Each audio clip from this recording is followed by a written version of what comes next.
London too. Fantastic energy every time because like they're used to like hearing the music that I make out here.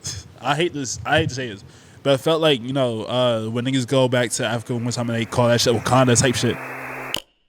First off, a lot of people might know you as the PS Vita guy, but I understand you also own a modded PS2. So I'm wondering, what would you say is the most fun console to mod? I say like the Switch, honestly. The Switch? Yeah. Okay, interesting. I'd not expect that. Yeah, because it's one of like the more current consoles. It's kind of easy to do if you have like the earlier models. You just need to get like the RCM jig and then you just like do the whole thing. Gotcha. Is there like a wide variety of stuff that you could play on the Switch? I haven't tapped into Switch modding. It's effectively an Android tablet really? With like the NVIDIA chip inside of it. Really, like most of like what Android could run, the Switch could probably run too. Gotcha. It just lacks a lot of the power. And on the topic, I understand you have a good bit of experience working with Unity and Blender, which I feel like is something not a lot of people would necessarily expect from you. Yeah. So I'm wondering, are there any sort of like skills or artistic endeavors like that you're wanting to jump into more so, but maybe haven't had the time to do? One of these days, I want to get good at illustration. I can't draw for shit. Like every time I try to draw is like some chicken scratch. I really want to like try and like focus myself onto like drawing and shit. In interviews, you've mentioned that someday you want to do music for a game. So I'm wondering, like, to any potential like future developers out there, what does this like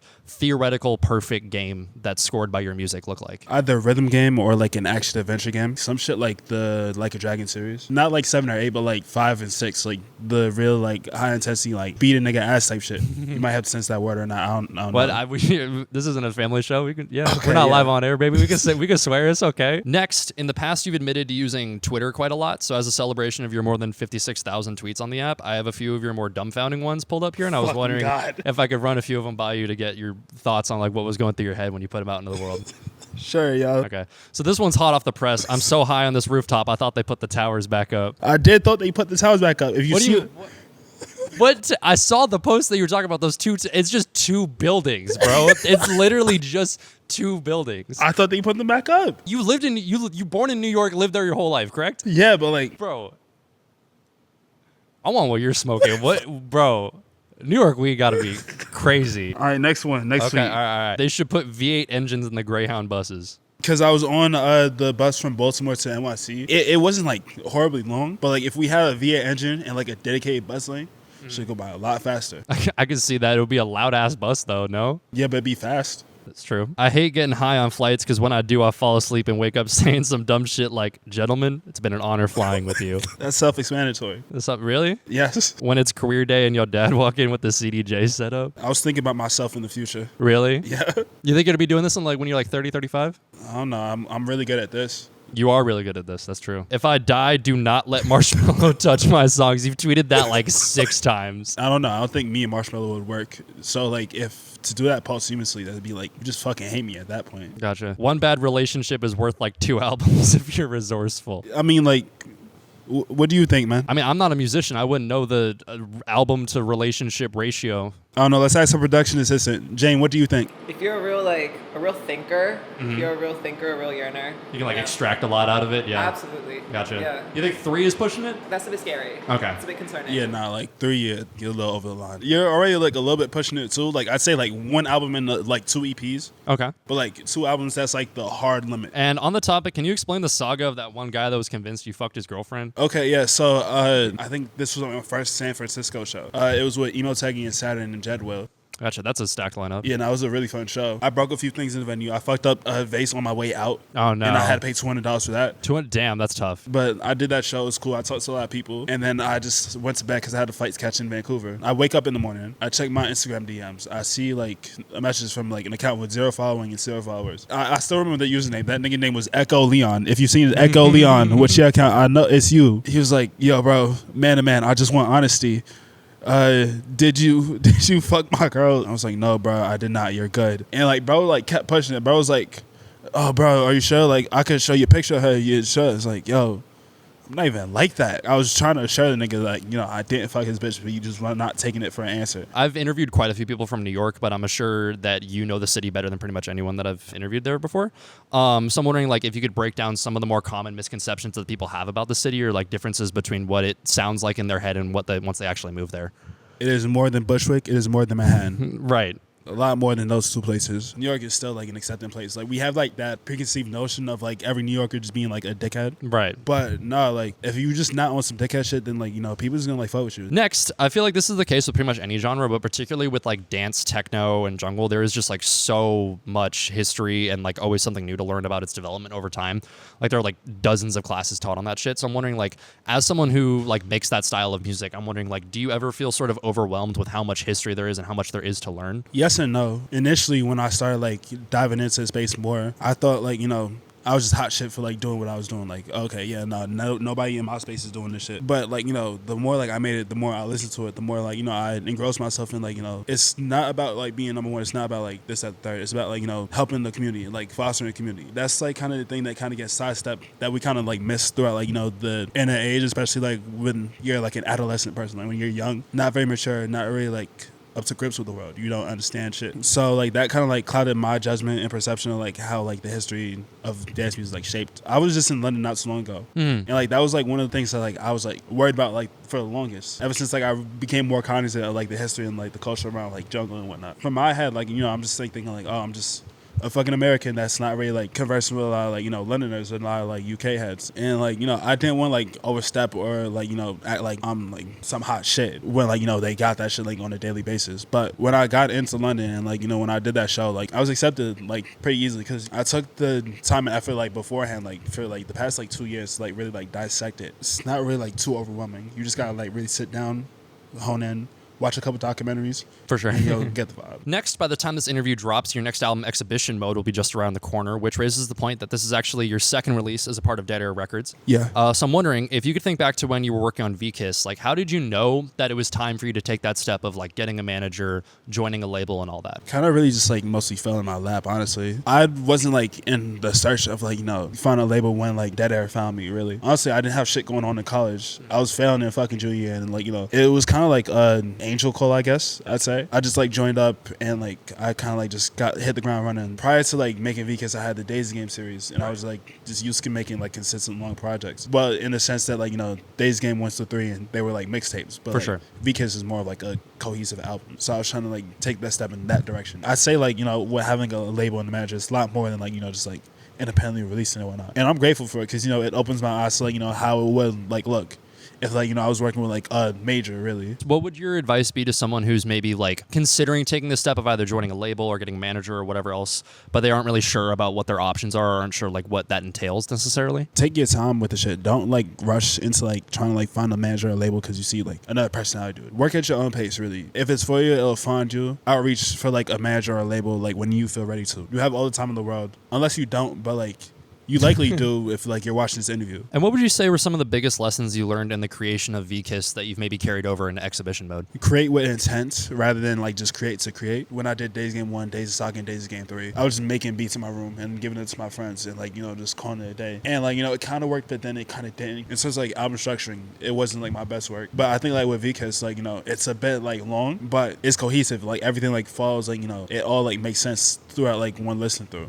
So like when you're working on like a huge album like that, it's important to like keep in mind like, you know, how would this like fit into like a 10 to like 15 song project. And on the topic of vKiSS, a while back on your blog, you detailed a bit about what like inspired the creation of the album, and I'm not going to go into that here, but what I will say is I found it really interesting that you said like if it was up to you nowadays, you wouldn't necessarily release it in its like current state. Yeah, fuck no. Basically, yeah. So I'm wondering like how do you rectify the fact that a lot of people's impression of you is sort of built upon work you wouldn't necessarily release in its current version today? Honestly, like I let them enjoy what they hear of me. Currently, as we speak, you know, there's a game on Steam, Night Runners Prologue. Played on Steam, it's free. Most of my contributions to soundtracks were tracks that I made like around vKiSS era and before that. It doesn't really reflect my current work, but like, you know, after seeing like, you know, the audience of the game geek out over it and like just enjoy it.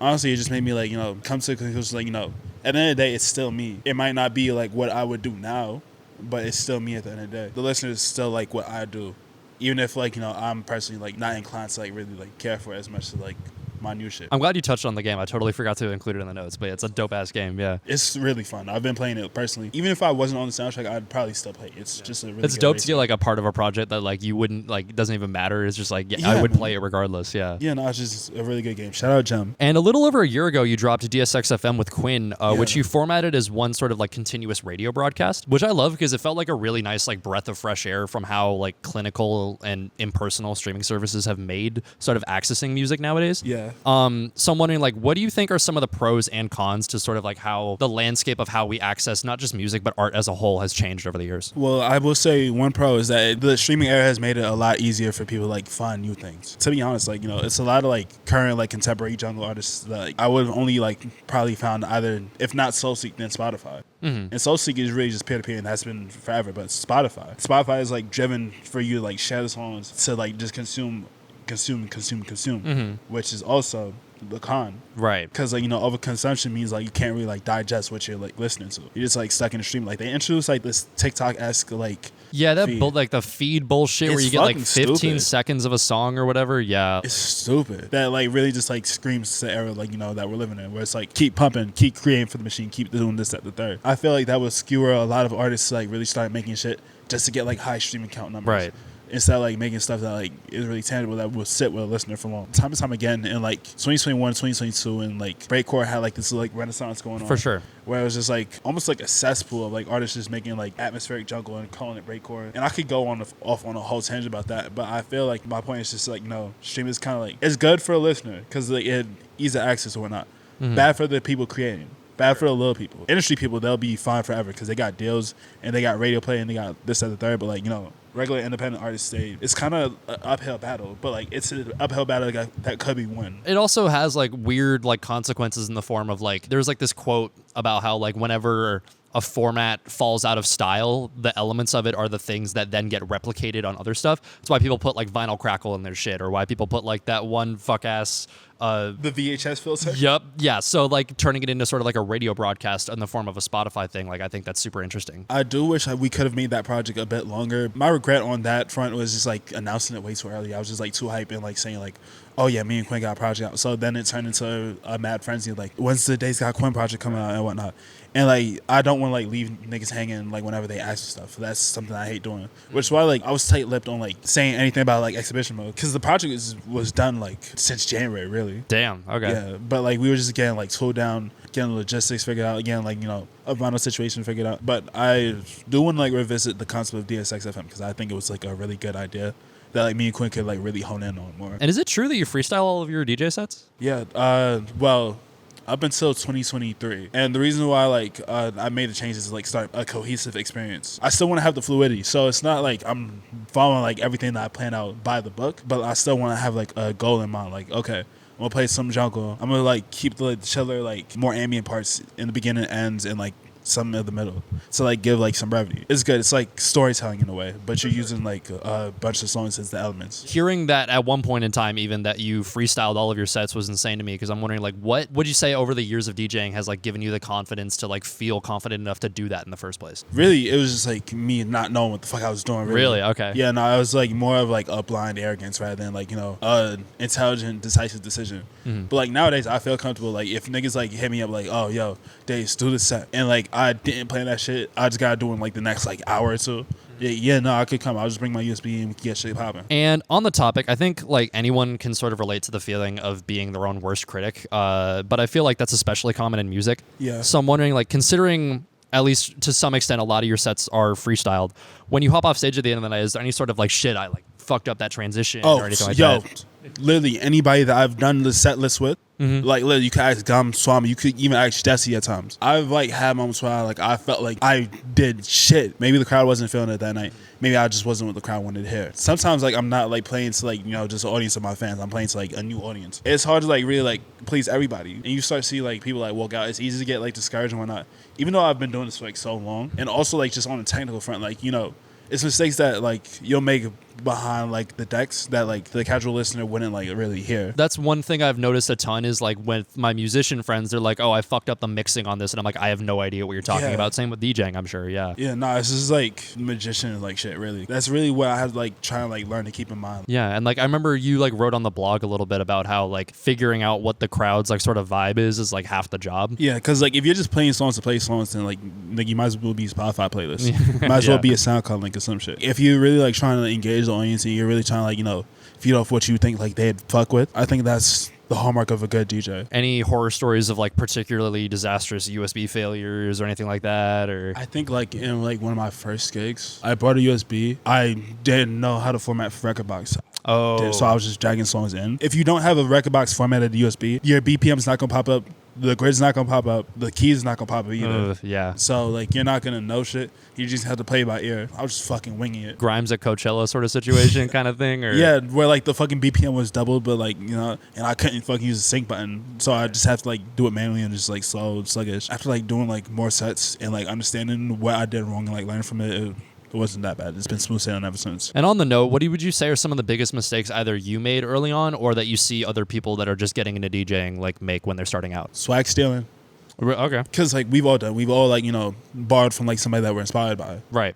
But I think like I've seen instances where like, you know, more than 25% of the like the track IDs is from like a DJ set somebody else has done. Like either my contemporaries get copied or I get copied or like this at the third, and like it's usually from like a up and comer. It's like a new DJ, right? Like you give them the pass. I don't really like doing like the drama with DJing. I used to be like big on Twitter drama, but like, you know, I'm 22 and I have an apartment now. Yeah, don't got time for Twitter beef anymore. Yeah. Another like bad thing that I see like DJs do, not being really interesting. Really, it's not really a bad thing. It's just like it's something that like you gotta like grow into. Really, early in this interview, I said like, oh yeah, you're just like a Spotify playlist, you're a SoundCloud link. But it's like, you know, it's hard not to be if like you're just starting out. We're seeing like an age where it's like a lot of listeners, a lot of consumers like start turning into DJing. Honestly, it's a fun hobby, even as like, you know, in the bedroom type shit. Honestly, I think like, you know, the best way to mitigate like, you know, just being bored is like trying everything that you can on your controller or your software, whatever you're using. It's the best way to make you like stand out more as like a performer rather than like, you know, just like a person that plays songs. And on the topic, what would you say is your favorite and least favorite city you've ever done a show at?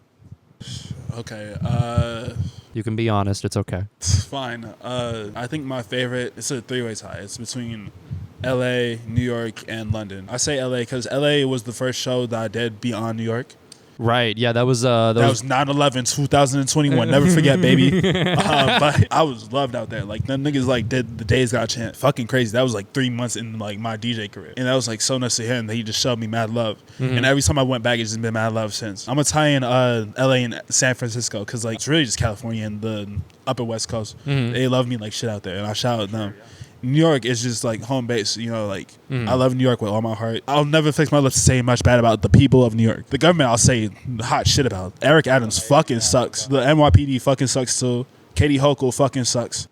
But enough about that. But yeah, no, I just love my city to death. I love me supported that. That's a venue that I frequently perform a lot in New York. The team over there, they just show me like mad love. Like shout out Marv, shout out Tones, shout out Like That Radio as well. London too, fantastic energy every time. Back when I was saying earlier, because like they're used to like, you know, hearing the music that I make out here. They love it. Yeah. They love it a lot. That must have been a ton of fun, yeah. It was so fun. It was like, I hate to say this, but it felt like, you know, when niggas go back to Africa one time and they call that shit Wakanda type shit. You know, it feels like, you know, I'm at like the cultural center point of it, like the home place. Least favorite place to play. I don't know, because like everywhere has been like pretty stellar in terms of like the crowd or whatever. But I don't see myself going back to like Vermont to do a show. Really? I didn't know you've ever done a show in Vermont. Yeah, I did one at Dartmouth College. The show itself was good, but like, I don't know, I just wasn't a fan of like that area of America. And I feel like the more time you spend either performing at or throwing shows, the more you realize just how commonly they're like horrifically mismanaged and like run by dickheads and shit. So I'm wondering, like, what would you say are some of the biggest no-nos or things that need to change in the way that throws are generally or shows? Rule number one, the lineup needs to be on fucking time. Yeah. They need to show up on time and like not talking about like, oh, just for the set. Come like an hour before your set. Make sure you're situated. And if you need like some crazy shit, go to a fucking sound check. The promoters will like, you know, they'll put the time and energy to do this shit. It wouldn't like fucking kill you to like spend more time at the party that you getting paid to perform at. Rule number two, everybody should be paid and paid equally. Yep. The headliner, they'll get paid more, right? Because like, you know, big name, big bill, whatever. They shouldn't be like staggering the opener pays. Yeah, and that like bullshit where like when you buy a ticket, you can say like what artist you want to see the most so that they get paid. Like that's bullshit. So dumb. And this is like on the logistical front. I hate the net 30 shit. I know I exist, but I hate it. There's been times where it's like, I do a gig. I expect to get paid like, within like a week or so. I don't. I wait till the next 30 days. In that 30-day time frame, rent needs to be paid. Utilities need to be paid. Because, it's a livelihood for a lot of people. It's not like, just like some like side gig. I don't think like, artists should have to pick up a secondary job to supplement something they really want to do. I think that's like, Especially like it's not like an insignificant amount of time that it takes to do this shit. Yeah. It takes a lot of time. It's practically its own full-time job on its own. That's why I quit my jobs and I dropped out of school. It's like focus on it. And I'm very blessed to be in that position. But everybody should be paid equally and fairly. Everybody should be paid in a timely manner. In like these underground renegade events, if security was tightened up, I think like everything would be smooth sailing and we'd have a better like dance road, Next, we're filming this interview at the Ignite Gaming Lounge in Skokie, Illinois. Yeah. Great gaming lounge. Y'all should stop by here if you're ever in the Chicagoland area. And this DDR machine behind us actually got put in pretty recently, which got me thinking about how DDR is just one of like many things from like the early 2000s that's seeing a resurgence in popularity right now. So I'm wondering, as someone whose art has like drawn inspiration from those sort of design elements for a while now, what would you say are some of the pros and cons of sort of like the art world's like revolving door of like what's old is new? I think like a pro of that would be like, it introduced a lot of young people that wouldn't be around to like experience things of the past. Because like, truth be told, like a young person in America, if it wasn't for the internet, they wouldn't have like much of like a grapple jungle music or like house or drum and bass or whatnot. Because like, these things are like becoming more prevalent on the internet. They're becoming more prevalent in video games, again, because, of nostalgia. I think, like, it opens a lot more eyes. But I think, like, a con of that, it becomes more reductionary, really. Right. Stuff from the past game, like, reduce, like, shit like hashtags and, like, just shit to feed the algorithm. It doesn't, like, really, like, help it grow. It just helps it, like, be fed into a system. Context gets lost. The forerunners, a lot of the people that, actually, like, created stuff in the past, they don't get their shine. It's really, like, telling, like, a joke right in class, right? Mm-hmm. You might have said it first, but somebody else said it louder. Doesn't matter. Yeah. It doesn't matter. It gets played through a game of telephone. And, like, I hate that, like, for, like, a good, like, year, I had also fed into that. But I just really didn't know what I was doing. For sure. But now, I understood, like, these things have, like, a purpose. They have context. They have, like, things that you need to really, like, be mindful of. And on the topic, obvious design stuff like Frutiger Arrow and pixel art gets a lot of love nowadays, but I'm wondering, are there any more, like, underrated design elements of, like, the aesthetic from that era that you think should be getting more love? The grungy, like, cartoon, proto-Newgrounds, like, era. Yeah, yeah. I have a soft spot for Newgrounds. I'm talking about, like, like, the cartoons, like, the metal bands and shit like that. A good, like, kind of, like, example of what I'm talking about is, like, stock GameStop, used game copy covers. Yeah, no, I know what you're talking about. I feel like we're a couple years out from that shit sort of, like, getting way more of a resurgence. Yeah. What can you tell me about the game Killer 7? Oh, I fucking love Killer 7. Honestly, my recommendation, if you want, like, a proper, like, analysis of, like, Killer 7. Okay, step 1, play it yourself. And then step 2, watch the G. Henry Perez video analysis. Yeah, he's a great YouTuber, yeah. Or if you want to hear Dave's more in-depth thoughts on it, you can watch the Halloween special. Yeah, I did talk about it in the Halloween special. Yeah. I want to get one of the quotes from the game, like, tatted on my arm one of these days. That'd be dope. What quote? Unmask your heart and then show the world your smile. That's a dope quote. It's a very hard quote. And no matter how many artists you discover, it seems like there's always 100 more popping up whenever you turn your back. So I'm wondering if you could pick a handful of artists to put our listeners onto right now. Who would you pick? Tim Reaper, number 1. Neo Archives, if you haven't heard Neo Archives. Right. I fuck with Cheetah and Stecca a lot. I fuck with Fro. Yeah, Fro, Insidia, and Dolly. Dolly forever. I fucking love Cara. She's incredible. General Malice, I've been getting really into. He doesn't make music anymore, but, like, he's like this jungle producer from the States that, like, really, like, went off in, like, the mid-2010s. The Audio roster, beyond, like, just me, Gamaswami, I'm talking, like, Diss Track, Age, Layustra, Opticore, Cutspace, really. Hell yeah, Cutspace, yeah. Cutspace is really fucking good. Hell yeah. I'm glad they're getting their shine recently, yeah. Yeah, nah, especially with the shit they've done with Ian. And on a similar note, you've worked with quite a few people, but I can imagine there's still plenty more you want to work with. So if you can name a handful of, like, dream collaborators, who would they be? Tim Reaper, number 1. I've been listening to a lot of his shit. The shit he dropped recently, Off the Top Rope, really fucking good. But I've also listened to his double that he just put out, Scorched Earth. Mm-hmm. Really fucking good. I fucking love the Future Retro London label. A really good handful of, like, artists that have, like, pushed jungle to a new direction. It's great. I want to work with more rappers. If I had to connect to Central C, I could make something crazy for him. Oh, Central, that would be crazy. Yeah, like, he dropped, like, this new grime track recently. I haven't heard it yet, but I listened to the snippet. That snippet was fucking tough. And then finally, what are you looking to accomplish next? What can we expect from dazegxd going forward? Well, you're getting a new album. Mm-hmm. I have this radio show on NTS called The Exhibition Hour, which ties into the album. I think beyond the album, though, I'll just, like, work on something, like, really cool to, like, follow up the nice, cool project I'm doing. For sure. Okay. All right. I think that wraps it up for us. Thank you so much for coming over here to me. Thank you for having me. Awesome. Hell yeah.